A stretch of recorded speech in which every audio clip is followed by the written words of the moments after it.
The scorching sun beat down mercilessly on Virginia Dell's pale skin as she crawled through the unforgiving desert, her vision blurring with each labored movement. Her right ankle, swollen to twice its normal size, throbbed with searing pain as the rattlesnake's venom coursed through her veins. She had been making her way to Calico, California, when the serpent struck, its fangs piercing her flesh with lightning precision. Now, as the poison worked its way through her system, Virginia wondered if she would ever see her destination, or if her bones would bleach beneath the relentless western sun. Virginia's fingers clawed at the sand as she pulled herself forward. Each inch gained was a victory against the death that stalked her. Sweat dripped from her brow, stinging her eyes and mixing with tears of frustration. She had left everything behind in Boston to start anew in California, and now, mere miles from her destination, fate had dealt her a cruel hand. "Help," she croaked, her voice barely audible even to her own ears. The vast emptiness of the Mojave Desert swallowed her plea. Virginia's arms trembled beneath her, threatening to collapse. The snake had struck nearly an hour ago, and already she could feel the venom's effects intensifying. Her heartbeat thundered in her ears, and a strange numbness was spreading from her ankle up her calf. In the distance, a plume of dust rose on the horizon. Virginia blinked, wondering if the heat had conjured a mirage to torture her in her final moments. But the dust cloud grew larger, and soon she could make out the silhouette of a rider approaching. With renewed determination, she raised a hand, waving it weakly. "Please," she whispered, "see me." The rider, perched atop a magnificent chestnut stallion, changed course and headed directly toward her. As he drew closer, Virginia could see that he was tall and broad-shouldered, his face shadowed by a wide-brimmed hat. Relief flooded her system, momentarily overshadowing the pain. The stranger dismounted in a fluid motion, his spurs jangling as his boots hit the ground. He knelt beside her, strong hands gently turning her onto her back. "Miss, what happened?" His voice was deep, tinged with concern. "Snake," Virginia managed to say, pointing weakly toward her ankle. "Rattler." The man's eyes widened as he examined the wound. 2 puncture marks stood stark against her swollen flesh. Without hesitation, he produced a knife from his belt. "My name's Jake Porter, miss. I'm going to help you, but I need to act fast." His blue eyes locked with hers, steady and reassuring. "This will hurt, but it's necessary." Virginia nodded, gritting her teeth as Jake made a small incision across the fang marks. Blood welled from the cut, and then, to her shock, he bent down and placed his mouth over the wound, sucking out the venom and spitting it onto the sand. He repeated this action several times, his face a mask of concentration. Between extractions, he spoke in a calm, reassuring tone. "You're lucky I was passing through. Heading to Calico myself. Got a small ranch just outside town." He worked methodically, his strong hands stabilizing her leg as he continued to draw out the poison. Virginia watched him through half-lidded eyes, her mind foggy with pain, and the beginnings of a strange gratitude toward this stranger who was, quite literally, sucking death from her veins. After what seemed like an eternity, Jake sat back on his heels, wiping his mouth with a bandana. "I think I've got most of it, but we need to get you to a doctor." He tore a strip from his own shirt, binding it tightly around her ankle. "Can you tell me your name, Miss Virginia Dell?" she whispered, her voice slightly stronger than before. "I was heading to Calico to take up a position as the new schoolteacher." Jake's expression softened. "Well, Miss Dell, it seems Calico has been waiting for you. Let's not disappoint the town." He gathered her into his arms as though she weighed nothing, lifting her onto his horse. Virginia's head spun at the sudden movement, and she clutched at his shirt to steady herself. Hold tight to the saddle horn, Jake instructed as he mounted behind her. His arms encircled her as he took the reins, creating a protective cage. I'll get you to Doc, Wilson, as fast as possible. As they rode, Virginia drifted in and out of consciousness, aware only of the steady heartbeat at her back and the strength of the arms that held her secure.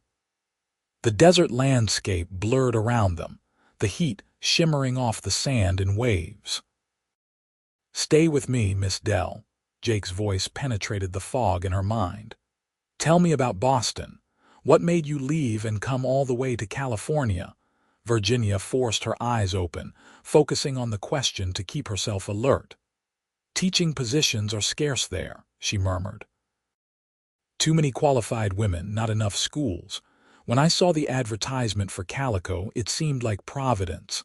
She swallowed hard, her mouth dry. "My parents died last winter, influenza.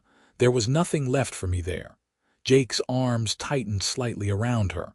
"I'm sorry for your loss." "Calico's a good town. Rough around the edges, but good people." He paused. "I lost my parents too, though I was younger. My father to a mining accident, my mother to grief shortly after." Virginia felt a pang of empathy cut through her pain. "And yet you stayed." "The West gets in your blood," Jake replied, a smile evident in his voice. "It's hard and beautiful all at once, like nothing else on earth." As they crested a rise, a small settlement came into view. Wooden buildings lined a main street with smaller structures scattered around the periphery. A church steeple rose above the other rooftops, gleaming white in the afternoon sun. "Calico," Jake announced. "Not much to look at, but it's home." They thundered down the main street, drawing curious glances from townspeople. Jake headed directly for a modest building with a sign proclaiming Dr. Wilson, physician and surgeon. Before Virginia could register what was happening, she was being carried into a cool, dim room that smelled of carbolic acid and herbs.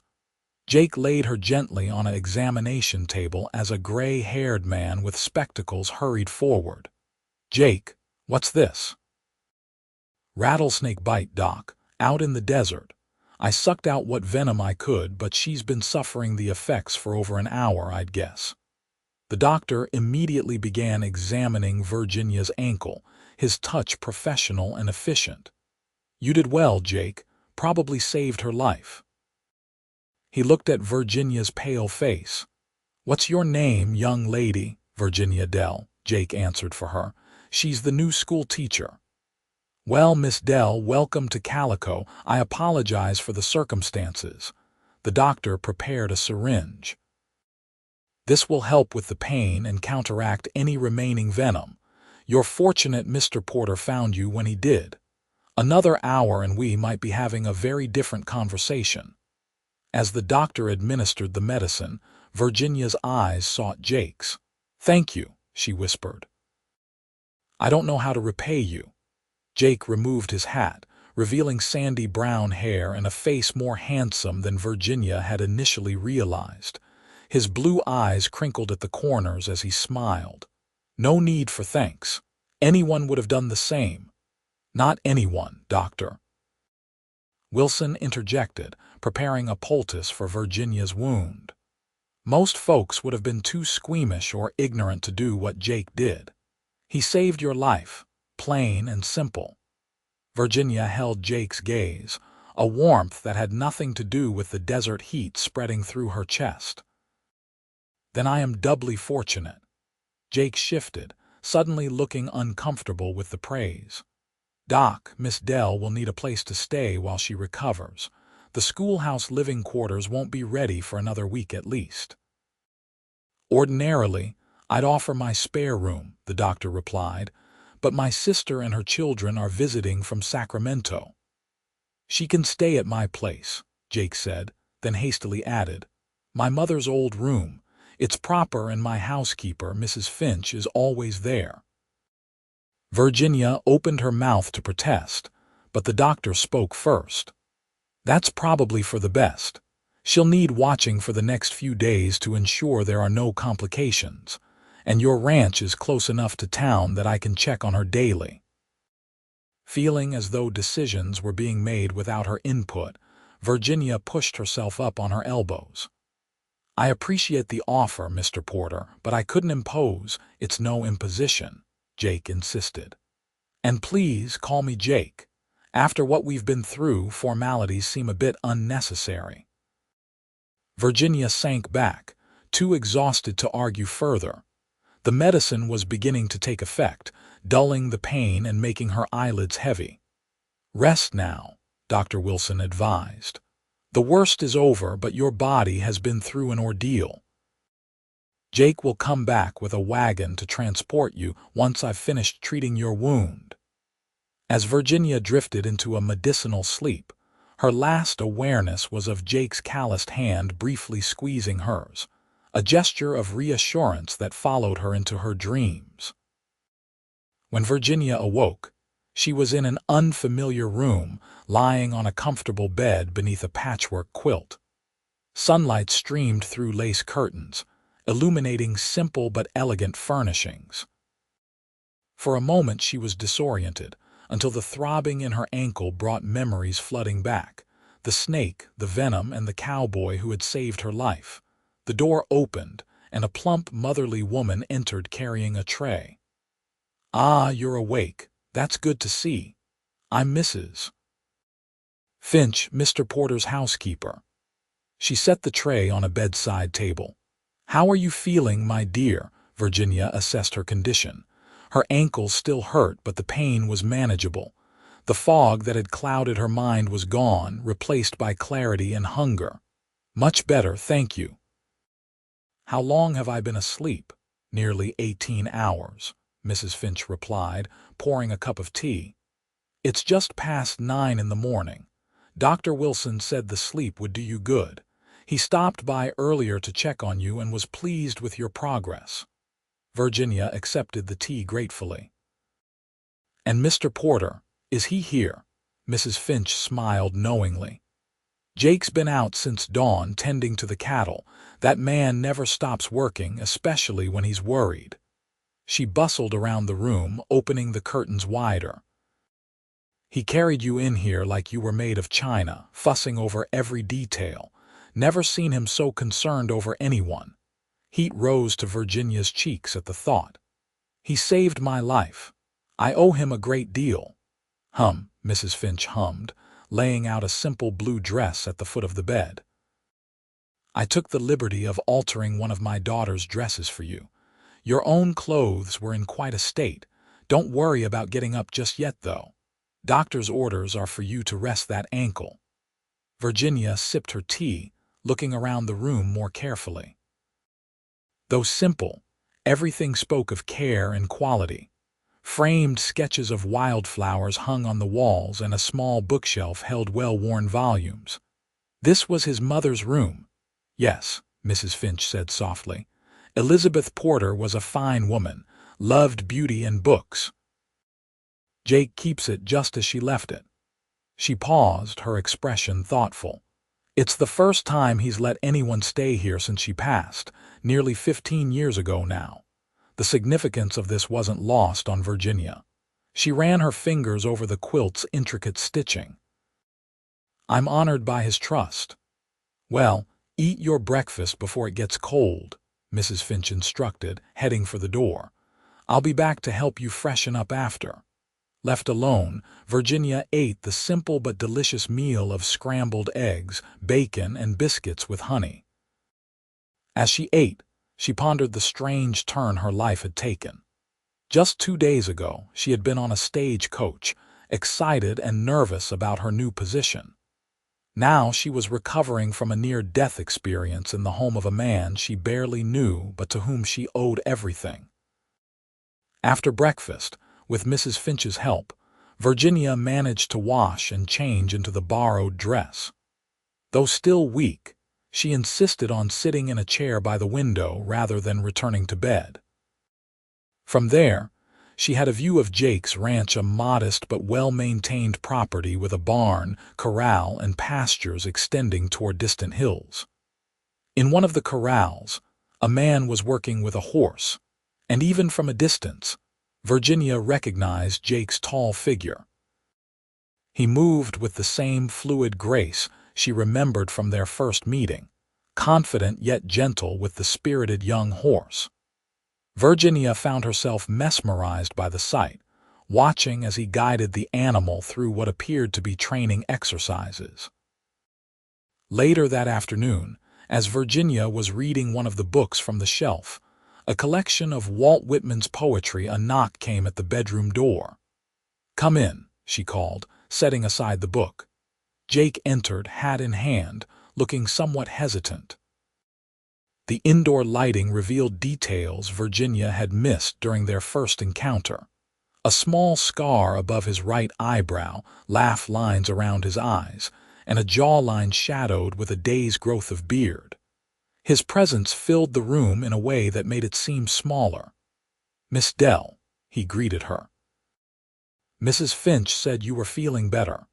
"Please call me Virginia," she said, echoing his words from the doctor's office. "And yes, I'm much improved, thanks to you." Jake ran a hand through his hair, leaving it charmingly disheveled. "I just wanted to make sure you're comfortable. If you need anything at all." "You've already done more than enough," Virginia assured him. She gestured to the chair opposite hers. "Won't you sit? I'd like to know more about the man who saved my life." Jake settled into the chair, his large frame making the furniture seem delicate by comparison. "Not much to tell. I've been ranching here for about 10 years now. Started with just a few head of cattle and worked my way up. It's a modest spread, but it's mine.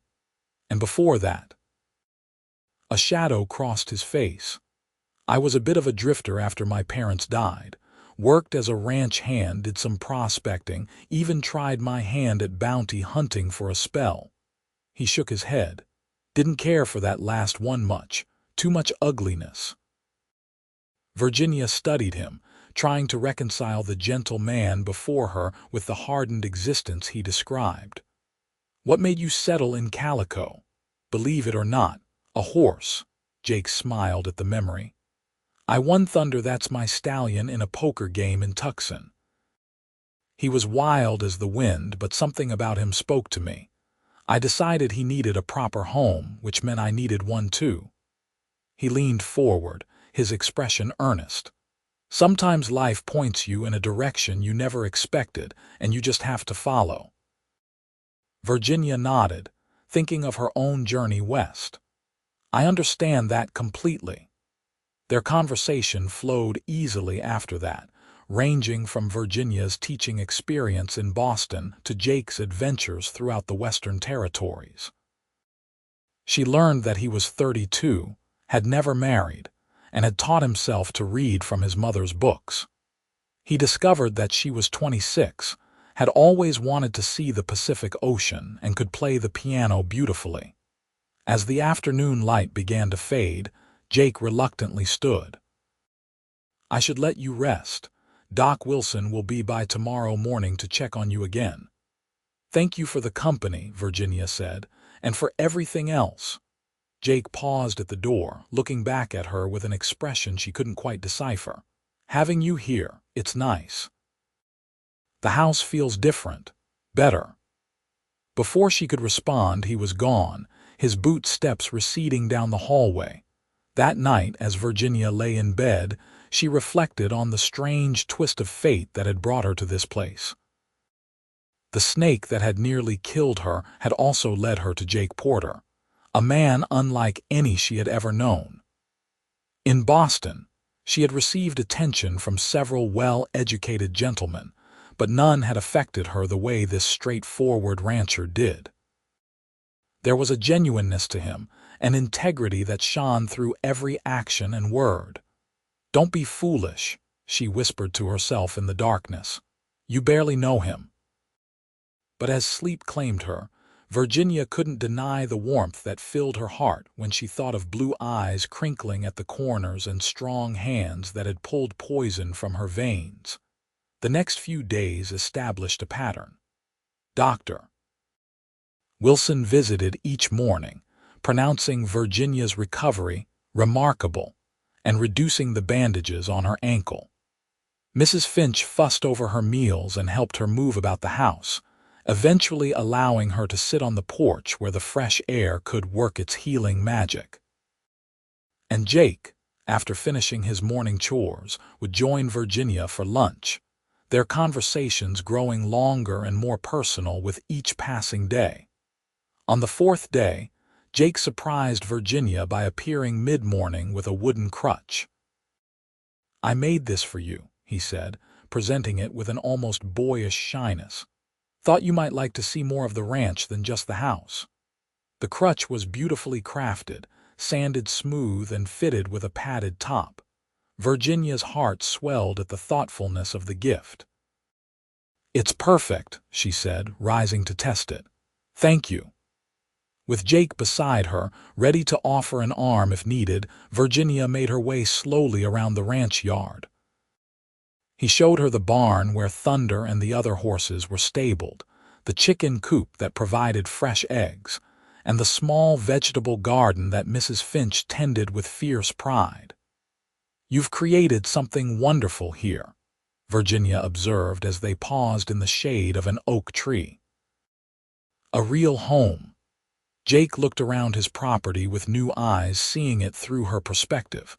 "I suppose I have," he said thoughtfully. "Never really thought of it that way, just did what needed doing day by day."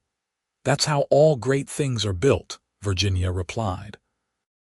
"One day, one decision at a time." Jake's gaze shifted to her face, his eyes warm. "You've got a way of seeing things, Virginia. Makes a man think differently." The intensity of his look made her pulse quicken. To distract herself, Virginia pointed to a cluster of wildflowers growing at the base of the tree. "What are those called? I've never seen anything like them in the East." Jake knelt, picking one of the delicate purple blooms. "Desert lupine. They only grow out here, usually after the spring rains." He handed her the flower. "Tough little things, can survive just about anything the desert throws at them." Virginia twirled the flower between her fingers. "Like the people who live here." "Some more than others," Jake said quietly. "You're tougher than you look, Virginia Dell. Most people wouldn't have survived what you did." "I had help," she reminded him, holding his gaze. For a moment they stood in silence, the air between them charged with unspoken feelings. Then, from the house, Mrs. Finch called that lunch was ready, breaking the spell. As they turned back toward the house, Jake tentatively placed his hand at the small of Virginia's back, supporting her without taking away her independence. The simple gesture spoke volumes. That afternoon, a visitor arrived at the ranch. Mayor Franklin, a portly man with mutton chop whiskers and an important air.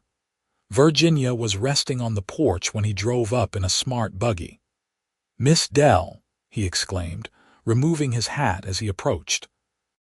"What a pleasure to finally meet you, though I'm distressed by the circumstances of your arrival. The whole town has been talking about your harrowing experience." Virginia rose carefully, leaning on her crutch. "Mayor Franklin, it's an honor. I'm feeling much improved and eager to begin my duties as soon as possible." The mayor beamed. "Excellent spirit, that's just what we need in Calico." He glanced around. "Is Porter about? I have business with him as well." Jake emerged from the barn as if summoned. "Mayor," he nodded, wiping his hands on a rag. "What brings you out here?" "Two matters," the mayor replied importantly. "First, to welcome our new schoolteacher properly, and second, to inform you that the town council has voted unanimously to appoint you as our new sheriff." Jake's expression darkened. "I already declined that position, Franklin, twice." "Yes, well, circumstances have changed. Sheriff Davis resigned quite suddenly yesterday. Seems his sister in Denver is ill and he's the only family she has left." The mayor's voice lowered. And there's been word that the Harmon gang is operating in the territory again. We need someone with experience, Jake, someone the townspeople trust. Virginia watched Jake's face, noting the conflict in his eyes. The Harmon gang, she asked. Mayor Franklin turned to her. Nasty bunch of outlaws. They've robbed banks and stage coaches from Arizona to Oregon. Jake here was instrumental in capturing 2 of their members a few years back when he was temporarily assisting the previous sheriff. That was different, Jake said firmly. I have a ranch to run. I can't be in town all day playing lawman. The town is prepared to pay a deputy to handle the day-to-day matters, the mayor countered. You'd only be needed for serious situations. And, he added slyly, the position comes with a substantial increase in the land allocation you've been petitioning for. Those grazing rights you wanted. They'd be yours. Jake's jaw tightened. Virginia could see he was torn between his desire to remain independent and his sense of duty to the community that had become his home. I'll think about it, he finally said. That's all I can promise. The mayor seemed satisfied with this concession. Excellent. Now, Miss Dell, regarding your accommodations. The schoolhouse apartment will be ready by Monday next. The town ladies have been working tirelessly to make it comfortable for you. That's very kind, Virginia said, surprised by the sudden pang she felt at the thought of leaving the ranch. I'm grateful for everyone's efforts. After the mayor departed, Jake remained on the porch, his expression troubled. Virginia moved to stand beside him, their shoulders nearly touching as they gazed out at the landscape. You don't want to be sheriff, she observed. Jake sighed heavily. I've seen what that badge does to men. The good ones die young and the rest either become tyrants or drunks. He turned to face her. I've worked hard for this ranch, Virginia. It's all I have. Not all, she said softly. You have respect. The town trusts you. Trust is a burden, Jake muttered, and often misplaced. Virginia placed her hand lightly on his arm. For what it's worth, I think you'd make an excellent sheriff. You're fair-minded and brave, she smiled. And you're certainly good in a crisis. Jake looked down at her hand on his arm, then covered it with his own. His palm was rough with calluses, warm against her skin. Your opinion matters to me, he admitted. More than it probably should, given how short a time we've known each other. Virginia's heart fluttered at his words and the gentle pressure of his hand. Time isn't always the best measure of connection, she said, her voice barely above a whisper. They stood like that for a long moment, the air between them thick with possibility. Then, as if suddenly aware of their proximity, Jake stepped back, releasing her hand. I should check on that new calf, he said, his voice strained. Will you be all right? Virginia nodded, trying to hide her disappointment at the broken moment. Of course, Mrs. Finch will be out shortly with lemonade, I expect. Jake hesitated, looking as though he wanted to say more. Instead, he merely nodded and strode toward the barn, his shoulders tense beneath his shirt. That evening, dinner was a quiet affair. Jake seemed preoccupied, responding to Mrs. Finch's cheerful chatter with monosyllables. Virginia found herself watching him covertly, noting the furrow between his brows and the way he absently pushed food around his plate. After Mrs. Finch retired for the night, Virginia joined Jake on the porch, where he sat cleaning his saddle in the lamplight. For a while, she was content to simply watch his methodical movements, his strong hands working the leather with practiced ease. You've decided to accept the sheriff's position, haven't you? She finally asked, Jake's hands stilled. How did you know? Your expression. It's the same one you had when you decided to help me in the desert, determined, despite the risk. A small smile touched Jake's lips. You read me well for someone who's only known me a handful of days. Some people are more transparent than others, Virginia replied, at least to certain eyes. Jake set aside his work and turned to face her fully. "I keep thinking about what you said about the town trusting me. If the Harmon gang really is back in the territory, people could get hurt. Good people who have been kind to me." He ran a hand through his hair. "And the land the mayor offered it adjoins my property to the north, has the best water access in the county. I've been trying to buy it for 3 years. So it makes practical sense as well," Virginia nodded. "But it changes things," Jake continued, his voice dropping lower. "I'd have responsibilities beyond this ranch, beyond myself." Virginia thought she understood what he wasn't saying. "Change isn't always bad, Jake." His eyes met hers, intense in the lamplight. "No," he agreed softly. "It isn't." The next morning, Jake rode into town to formally accept the position. Virginia spent the day helping Mrs. Finch with household tasks, finding satisfaction in the simple work after days of enforced rest. Her ankle, though still tender, had improved dramatically, and she found she could move about with only minimal reliance on the crutch Jake had made. When Jake returned late in the afternoon, he wore a silver star pinned to his vest. The sight of it should have been reassuring, but Virginia felt a flutter of anxiety. The badge made his dangerous new role official. "How was your first day as sheriff porter?" she asked, trying to keep her tone light. Jake unpinned the star and set it on the table with a small sigh. "Mostly paperwork and introductions. Mayor Franklin paraded me around town like a prize bull." His expression softened as he looked at her. "Several people asked about you. The town's eager to meet their new teacher." "I'm eager to meet them too," Virginia said, though with less enthusiasm than she might have shown a week ago. The prospect of moving to the schoolhouse apartment, away from the ranch, away from Jake, was becoming increasingly difficult to contemplate. That evening, after dinner, Jake invited Virginia to accompany him to check on a newborn foal. The early summer twilight bathed the landscape in golden hues as they walked slowly to the pasture, Virginia only occasionally needing to lean on Jake's arm for support. The foal was a spindly-legged little creature, still staying close to its mother's side but already showing signs of the spirit that would make it a fine horse one day.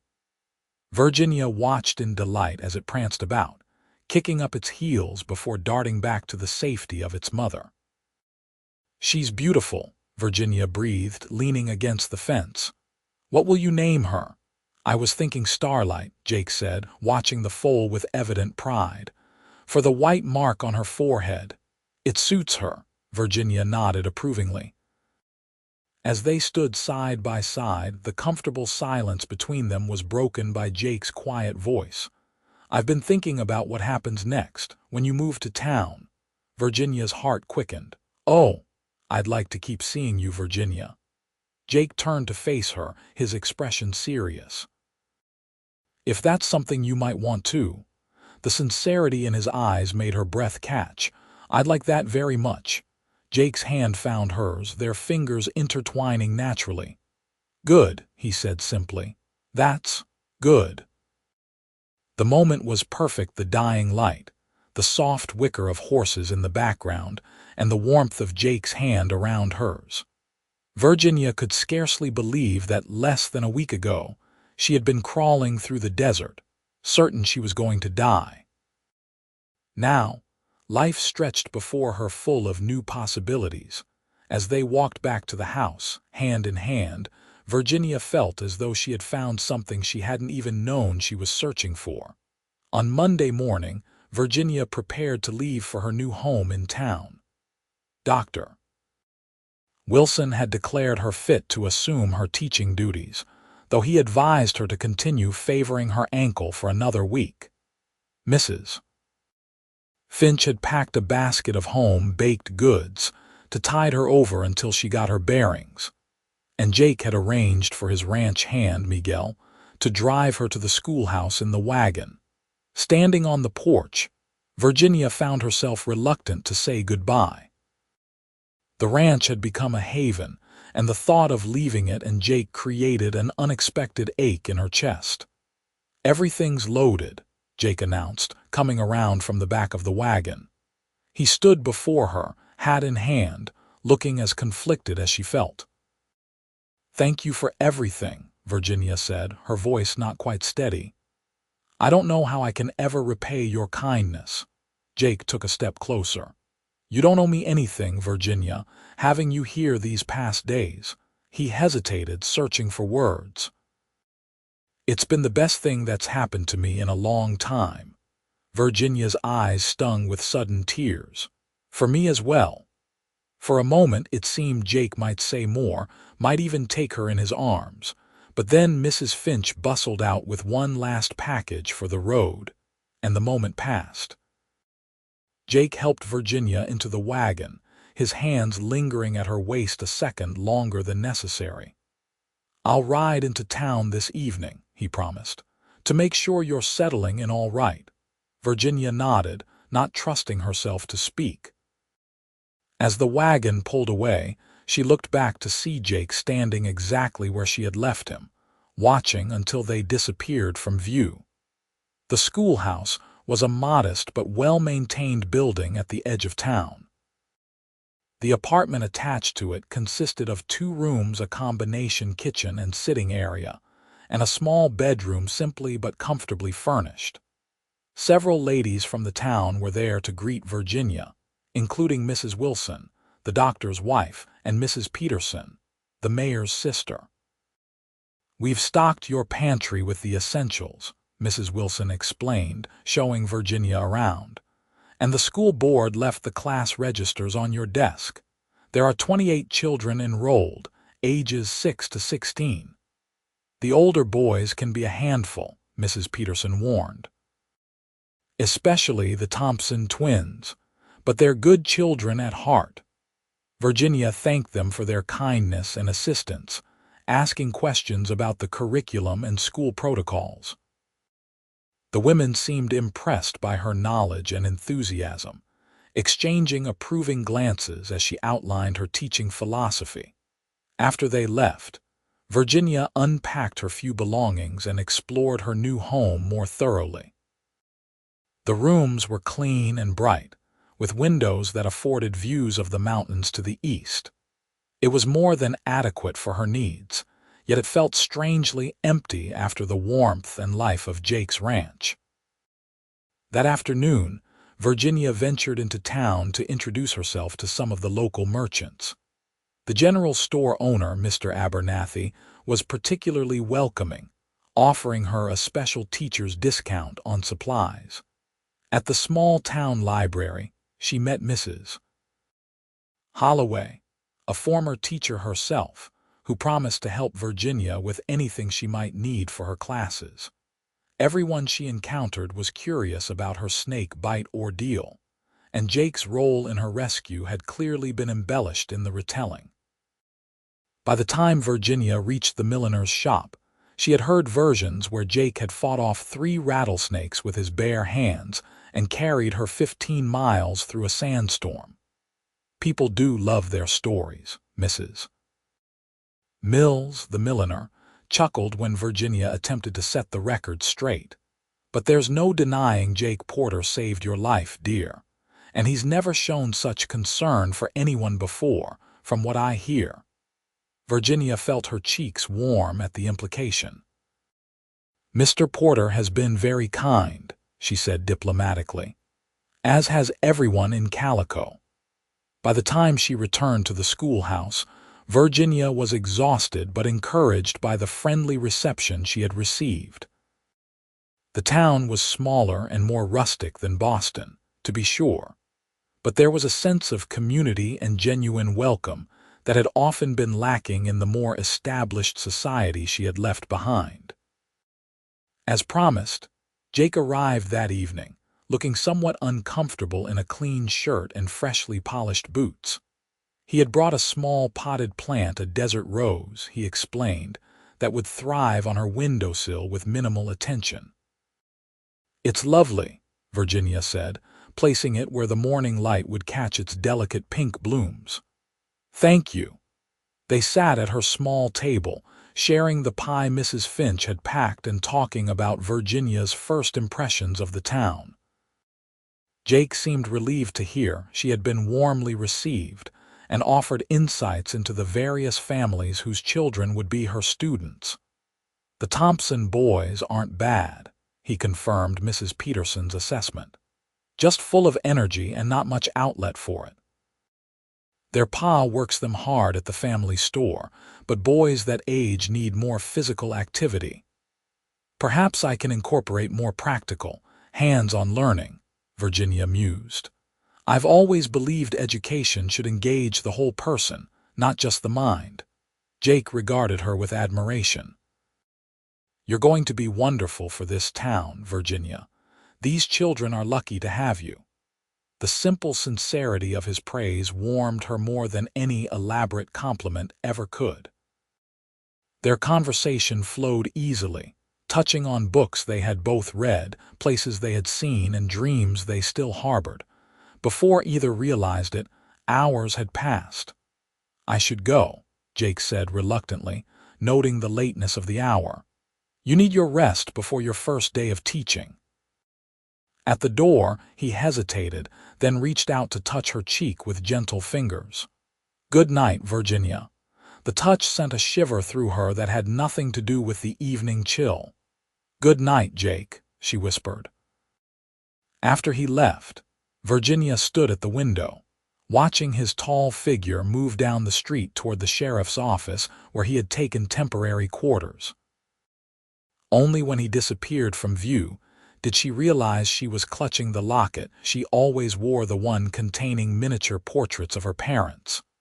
"What would you think of him, Mama?" she murmured. "A Western rancher and sheriff, so different from the gentleman you hoped I'd marry." Yet somehow, Virginia knew her mother would have approved of Jake Porter's honesty, courage, and quiet strength. Those qualities transcended social standing or geography. With a small smile, Virginia prepared for bed, her thoughts still lingering on the man who had saved her life and was, perhaps, becoming something more than just her rescuer. The next morning, Virginia rose early, eager and nervous about her first day of teaching. She dressed with care in one of her best dresses, a navy blue with white collar and cuffs, and arranged her hair in a neat chignon. After a quick breakfast, she gathered her teaching materials and walked the short distance to the schoolhouse's main entrance.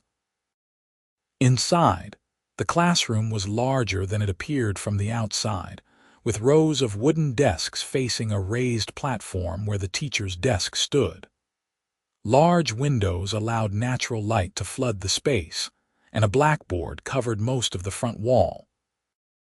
Virginia ran her hand over the smooth surface of her desk, imagining the generations of teachers who had stood in this same spot, nurturing young minds. By 8 o'clock, children began arriving. They entered shyly at first, curious about their new teacher, then with increasing boldness as they claimed their usual seats and greeted friends.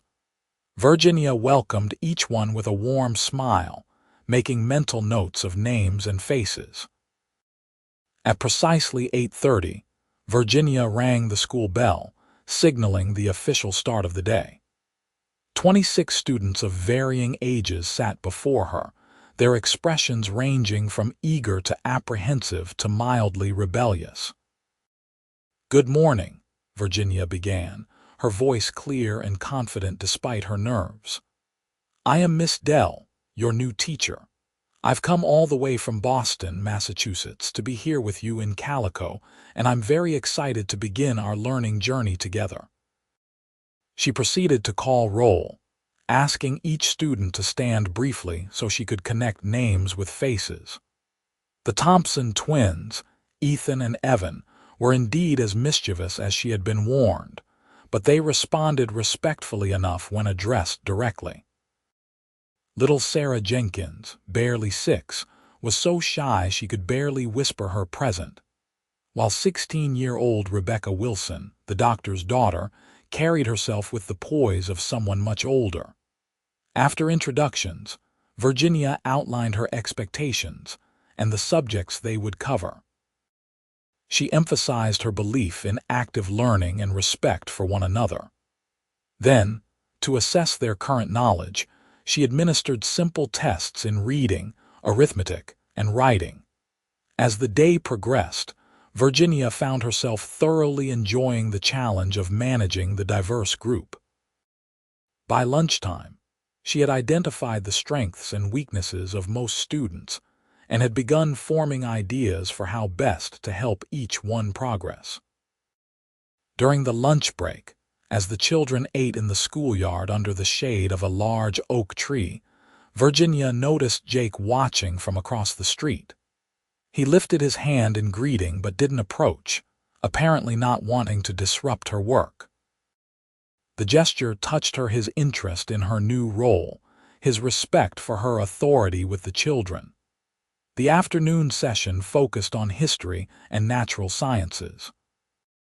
Virginia used her experience with the rattlesnake as a teachable moment, discussing desert wildlife safety while keeping the details of her rescue appropriately vague.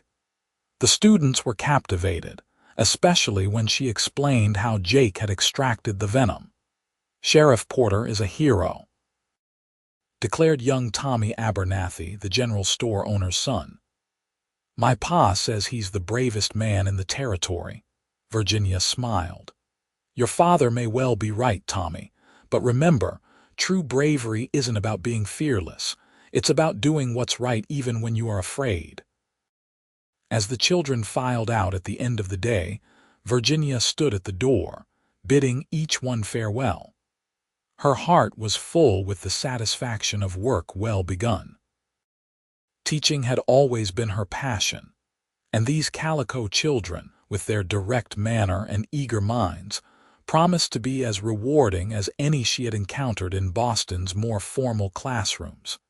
She was erasing the blackboard when a knock came at the open door.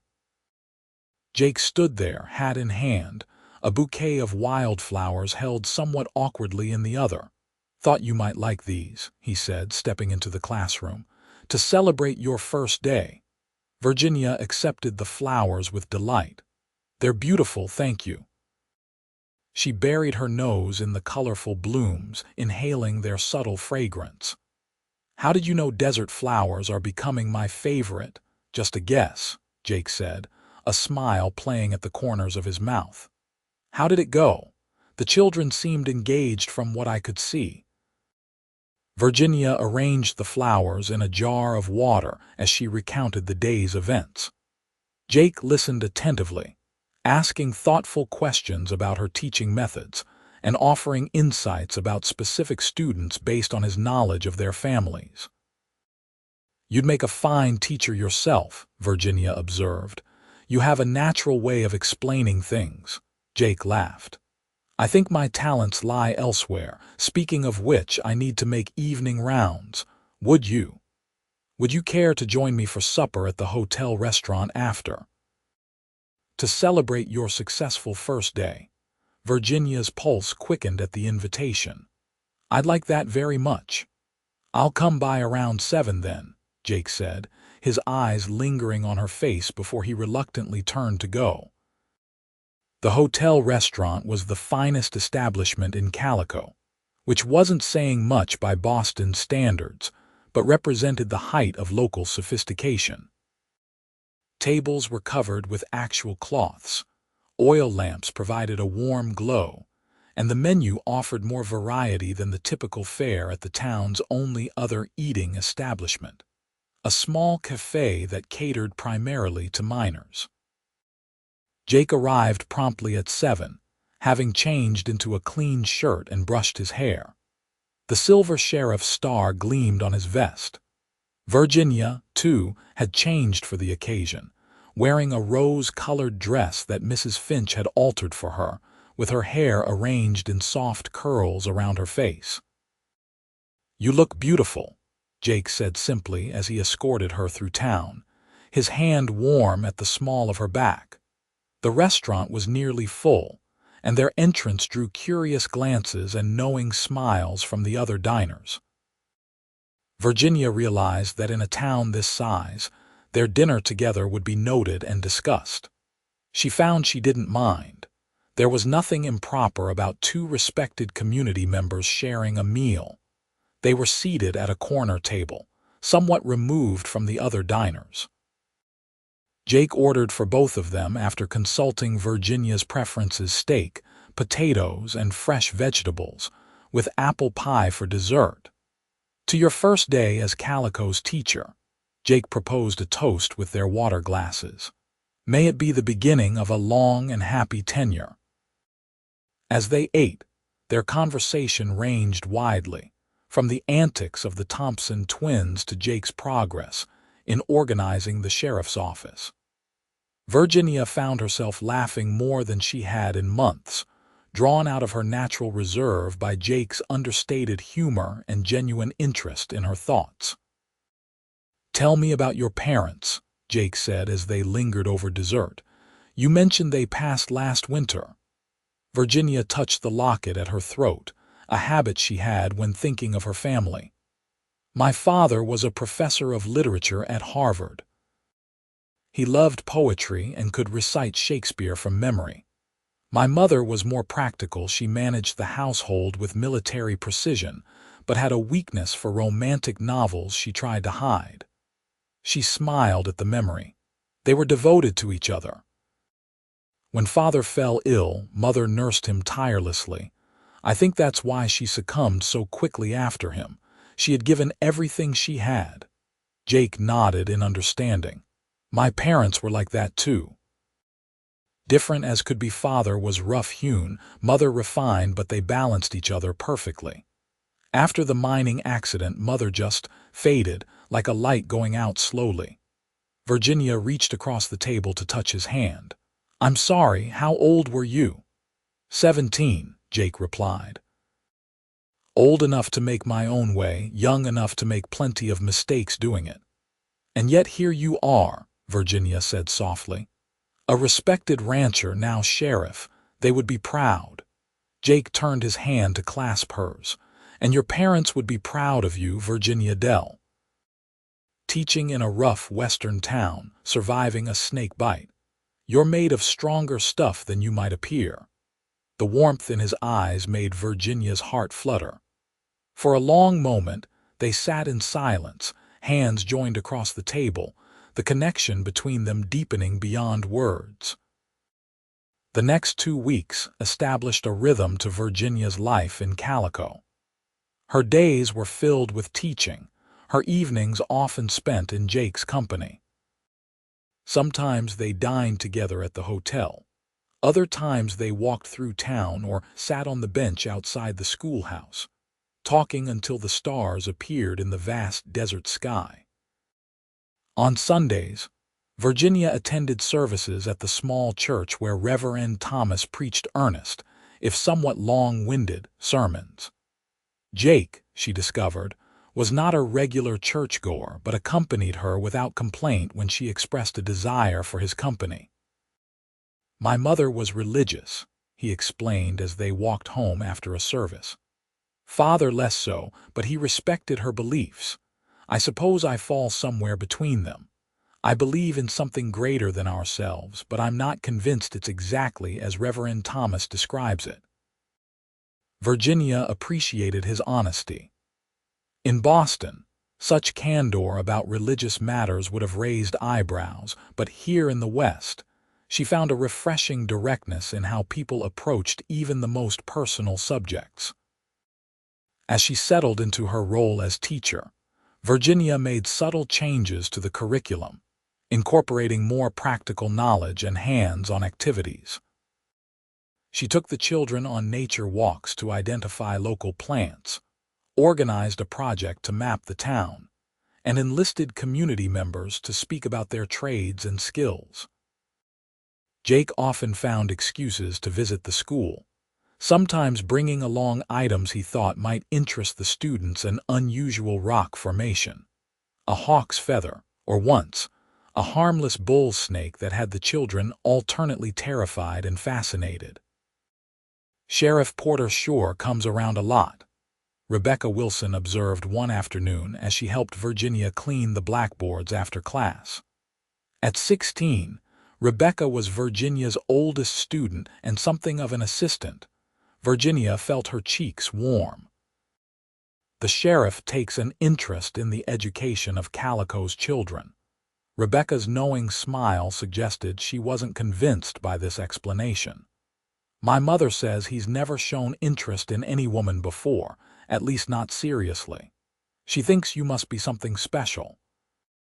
Your mother is very kind, Virginia replied diplomatically, but I think people may be reading too much into a simple friendship. Yet even as she spoke the words, Virginia knew they weren't entirely true. What was growing between her and Jake felt far from simple, and friendship seemed an inadequate term for the connection that strengthened with each passing day. On a warm Saturday afternoon in late June, Jake invited Virginia to accompany him on a ride to a special place he wanted to show her. Mrs. Finch packed a picnic basket, and Jake saddled a gentle mare for Virginia, who had only modest riding experience. They rode north from the ranch, following a narrow trail that wound through rocky terrain before opening into a hidden valley. A small stream ran through it, supporting a grove of cottonwood trees and an abundance of wildflowers that Virginia had never seen before. "It's beautiful," she breathed as they dismounted near the stream. "How did you find this place?" "By accident," Jake admitted, spreading a blanket in the shade of the largest cottonwood. "I was tracking a stray calf a few years back and stumbled upon it. I've never brought anyone else here before." The significance of this admission wasn't lost on Virginia. As they sat together, sharing the meal Mrs. Finch had prepared, she felt a deepening intimacy between them, not just physical proximity, but a spiritual closeness that transcended their relatively brief acquaintance. After they ate, Jake showed her around the small valley, pointing out various plants and telling stories about the wildlife he'd encountered there. At the far end, a natural rock formation created a shallow cave where the stream emerged from underground. "The local Apache believe this place has healing powers," Jake explained as they stood at the cave entrance. "The water is unusually pure. Some say it comes from deep within the earth, carrying minerals with special properties." Virginia knelt to trail her fingers through the clear water. "It does feel different, silkier somehow." Jake joined her, their shoulders touching as they watched the water flow past. "I came here after I became sheriff," he said quietly. "Needed to think to be sure I'd made the right choice. Something about this place clears the mind." Virginia turned to look at him, struck by the openness of his expression. "And had you made the right choice?" "Yes," Jake said simply. "Though not for the reasons I'd thought. Being sheriff isn't about the badge or the land grant. It's about protecting what matters." His eyes held hers. "And I've come to realize that what matters most to me has changed recently." Virginia's heart quickened at his words and the intensity of his gaze. Slowly, giving her every chance to pull away, Jake leaned forward. When his lips touched hers, the kiss was gentle, almost reverent. Virginia responded with a tentativeness that gradually gave way to certainty as Jake's hand came up to cradle her cheek. When they finally parted, Jake rested his forehead against hers. "I've been wanting to do that since I found you in the desert," he confessed. "Even half dead from snakebite, you were the most captivating woman I'd ever seen." Virginia laughed softly, her hand coming to rest against his chest where she could feel the strong, steady beat of his heart. "I'm not sure that's the most flattering description." "It's honest," Jake replied, his thumb tracing the curve of her cheek. "And that's what I want between us, Virginia. Honesty. No games, no pretenses. I want that too," she whispered. They spent the remainder of the afternoon in the secret valley, sometimes talking, sometimes sitting in comfortable silence, their hands intertwined. As the sun began its descent, Jake reluctantly suggested they head back before dark. The ride home was filled with a new awareness, a sense of possibilities unfolding before them. When they reached the ranch, Jake helped Virginia dismount, his hands lingering at her waist a moment longer than necessary. "I'll take you back to town," he said, though his expression suggested he was loath to part from her. "Actually," Virginia said, surprising herself with her boldness, "I was hoping Mrs. Finch might have room for me at supper. It's been too long since I've enjoyed her cooking." Jake's face lit up with pleasure. "I'm sure that can be arranged." That evening, as they sat on the porch after supper, watching the stars appear one by one in the darkening sky, Virginia felt a contentment she had never known before. Boston, with its rigid social structure and prescribed paths, seemed a distant memory. Here, under the vast western sky, she had found not only a new home but a new understanding of herself and what she truly wanted from life. Jake's arm rested comfortably around her shoulders, and Virginia leaned into his warmth. "Thank you for saving my life," she said softly. "Not just from the snake, but from a smaller existence than I might have had." Jake pressed a kiss to her temple. "We saved each other, I think." The weeks that followed were the happiest of Virginia's life. As the summer progressed, her relationship with Jake deepened, their connection strengthening with each shared experience. They were careful to maintain propriety in public. Calico was still a small town with traditional values, but their growing attachment was evident to anyone who saw them together. Virginia's teaching continued to flourish, with her innovative methods winning over even the most skeptical parents. She organized a school exhibition where students displayed projects they had created, demonstrating their learning in practical ways. The event was a success, drawing the entire community and earning Virginia the respect of the town's influential citizens. Jake balanced his duties as sheriff with his ranch responsibilities, delegating more tasks to Miguel and hiring additional help during busy periods. The Harmon gang that had worried the mayor hadn't materialized in Calico, though Jake maintained vigilance and established regular patrols with his deputy, a former Texas Ranger named Hank Dawson. On a warm evening in late July, Jake invited Virginia to the ranch for supper, mentioning that he had something important to discuss. The serious tone in his voice gave her pause, and she found herself unusually nervous as she prepared for the evening. Mrs. Finch greeted her with a knowing smile when she arrived, leading her not to the main house but to the garden behind it, where a table had been set for two beneath a canopy of lantern-lit tree branches. Jake was waiting, dressed in his best clothes, his usually confident demeanor showing signs of rare nervousness. "You look beautiful," he said, taking her hands in his. The table was set with Mrs. Finch's finest china, and a bottle of wine, a luxury in Calico, stood open and breathing.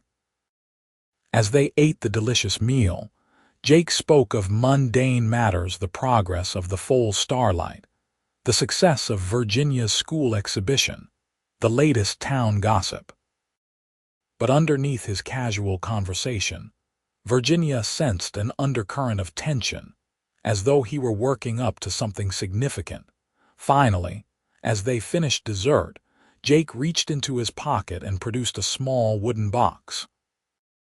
"I've been carrying this around for a week, waiting for the right moment," he said, his voice uncharacteristically unsteady. "I'm not a man of fancy words, Virginia, but I hope you know what you've come to mean to me." He opened the box to reveal a ring, a simple gold band set with a small but perfect diamond. "From the moment I found you in the desert, something inside me knew you were different, special, the woman I'd been waiting for without even knowing I was waiting." He took a deep breath. "Virginia Dell, would you do me the honor of becoming my wife?" Though she had begun to anticipate this moment, The reality of it, the sincerity in Jake's eyes, the slight tremble in his strong hands overwhelmed Virginia. Tears welled up as she nodded, unable to speak for a moment. "Yes," she finally managed. "Yes, Jake, I will marry you." Relief and joy transformed his face as he slipped the ring onto her finger. It fit perfectly, as though made for her. Jake rose from his chair and pulled Virginia to her feet, gathering her into his arms for a kiss that promised a lifetime of shared happiness. When they finally parted, both a little breathless, Jake pressed his forehead to hers. "I love you, Virginia, more than I ever thought possible." "And I love you," she whispered back, the words coming easily, naturally, as though she had been saying them all her life. Mrs. Finch, who had clearly been waiting nearby for this development, appeared with congratulatory hugs and a special bottle of champagne she had been saving for just such an occasion.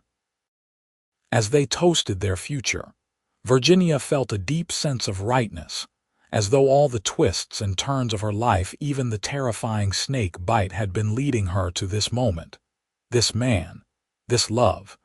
News of their engagement spread quickly through Calico.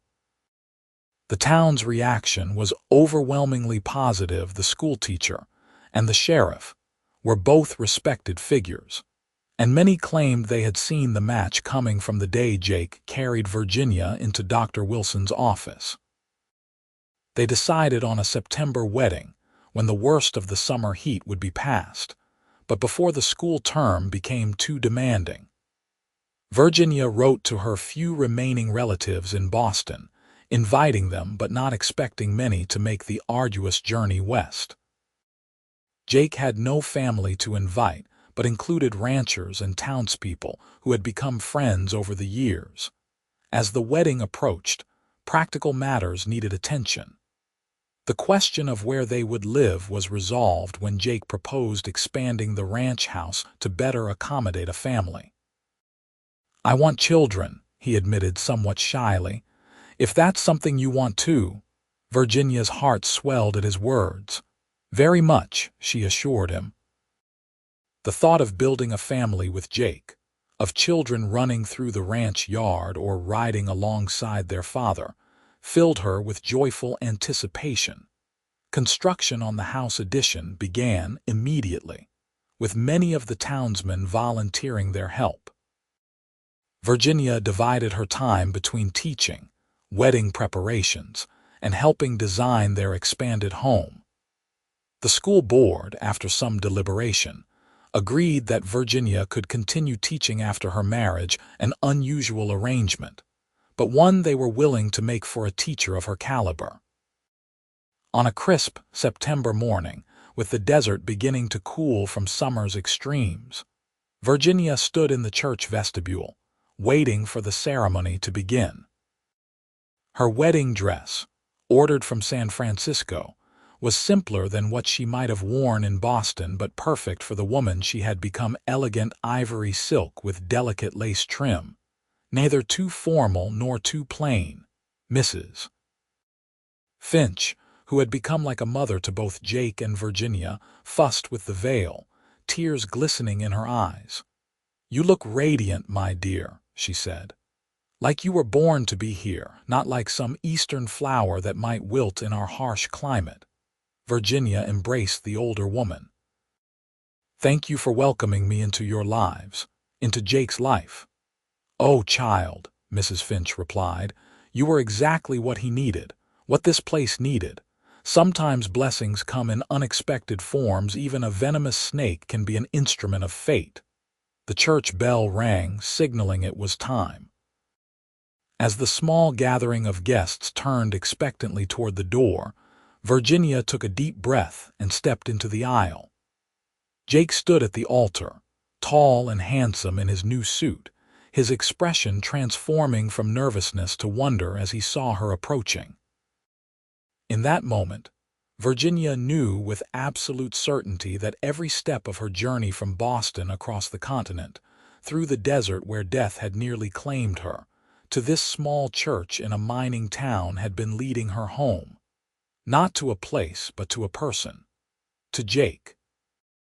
Reverend Thomas conducted the ceremony with uncharacteristic brevity, seeming to sense that the couple before him needed no lengthy sermons on the nature of marriage. They had already discovered its essence in their journey together.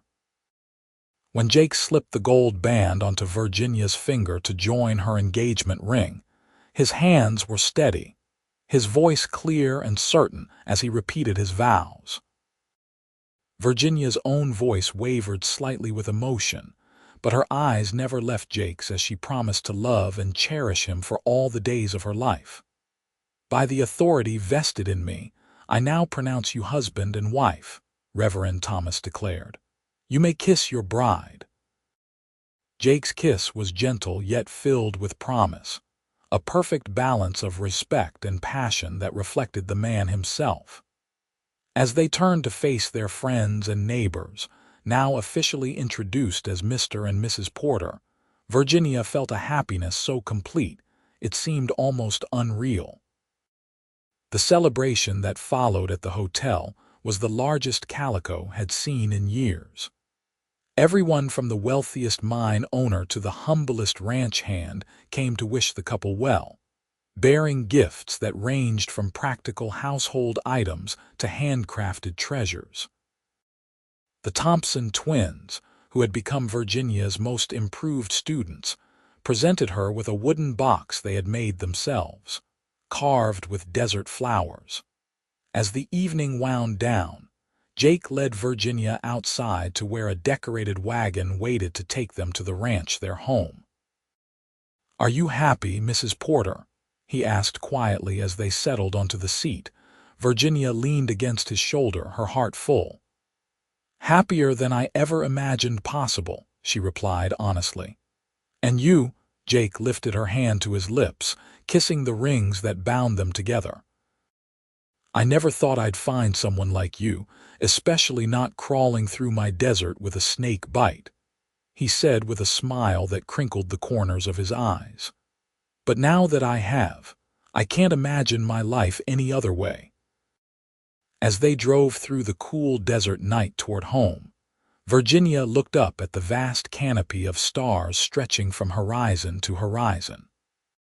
The universe that had seemed so indifferent when she lay dying from the snake's venom now appeared benevolent, even magical, as though it had orchestrated her rescue and everything that followed with deliberate purpose.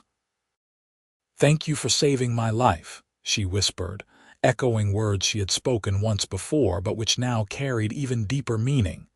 Jake's arm tightened around her. "Thank you for giving mine purpose," he replied simply. 5 years passed, transforming both Calico and the Porters.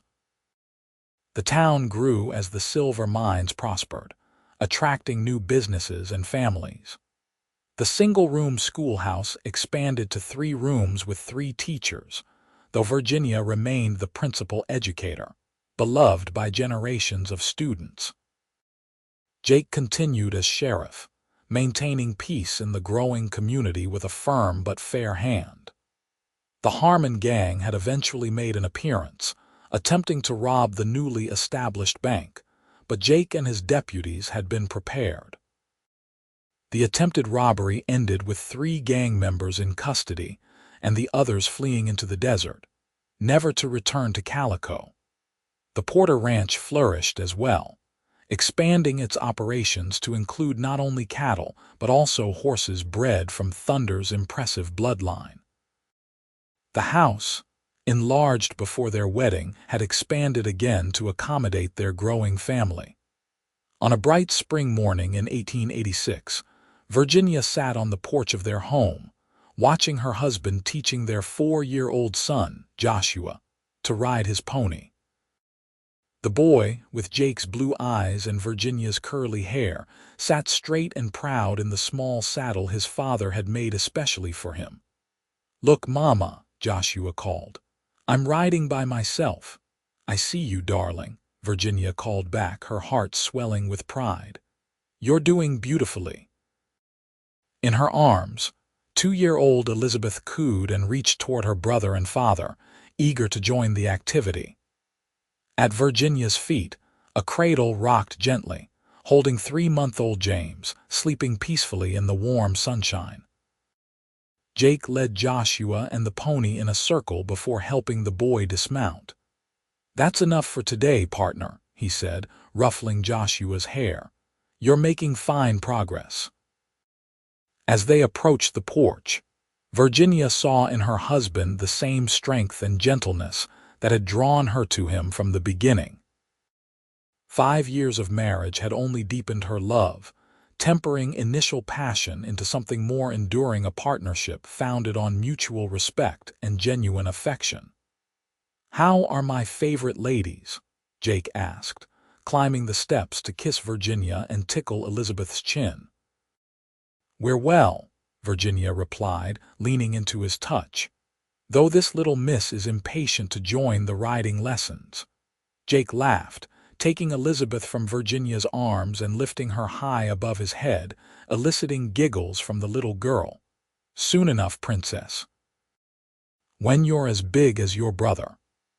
As Virginia watched her husband with their children, she reflected on how much her life had changed since that fateful day in the desert.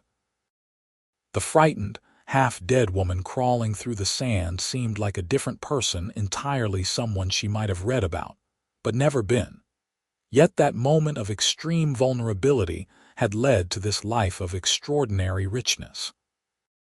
The snake's venom, which should have been her death, had instead been the catalyst for her rebirth into a woman stronger and more fulfilled than she could have imagined in her previous existence.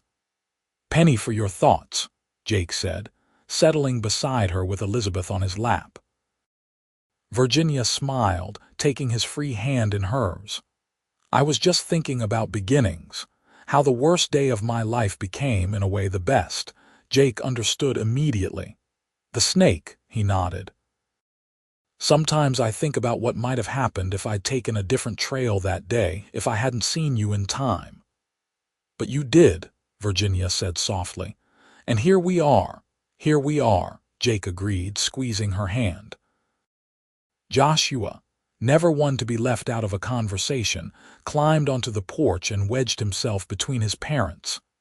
"Tell the snake story, Papa," he requested, his eyes wide with anticipation.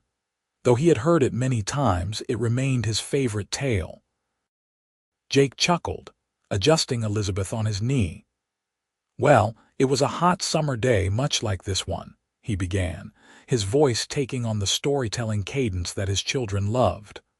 "I was riding thunder across the desert when I saw something unusual in the distance.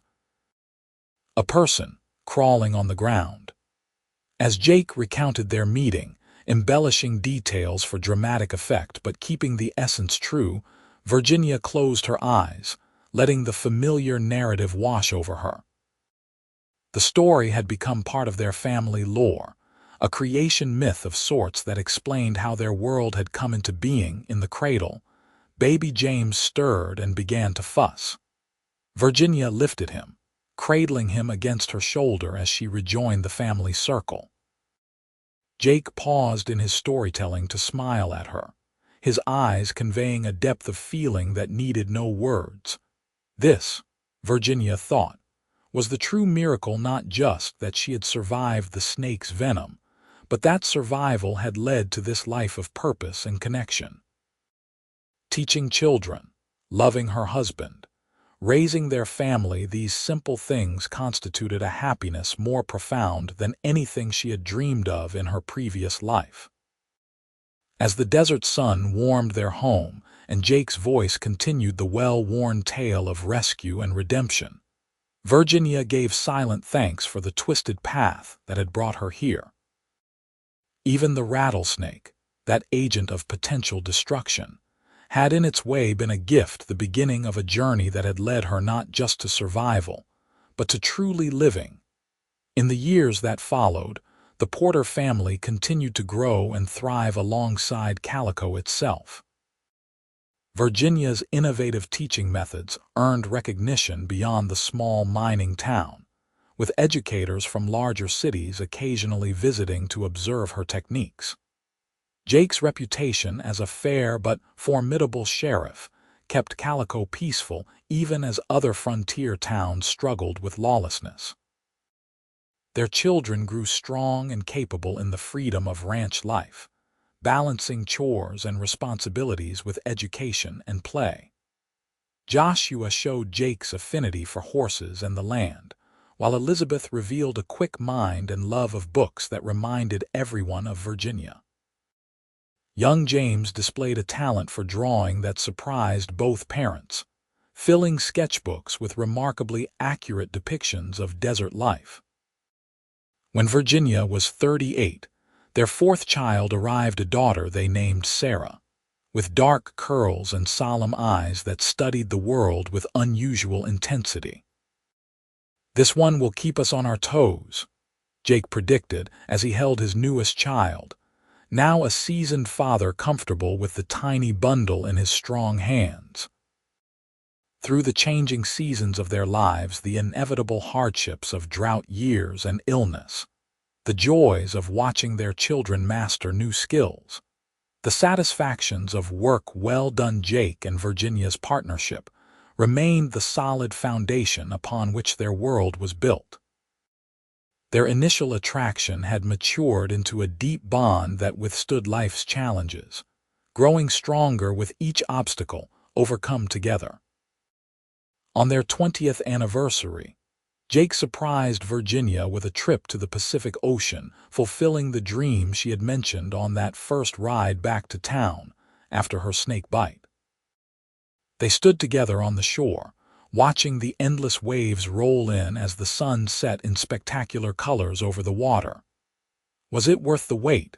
Jake asked, his arm around her waist, silver now threading his once sandy hair. Virginia leaned into him, content beyond words.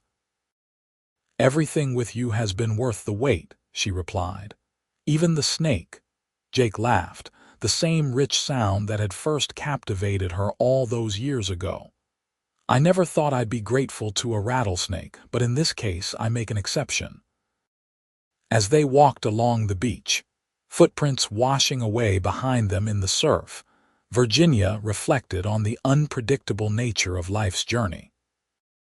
The frightened young woman who had left Boston seeking independence could never have imagined the life awaiting her in the California desert, a life richer, more challenging, and infinitely more rewarding than anything her previous existence might have offered.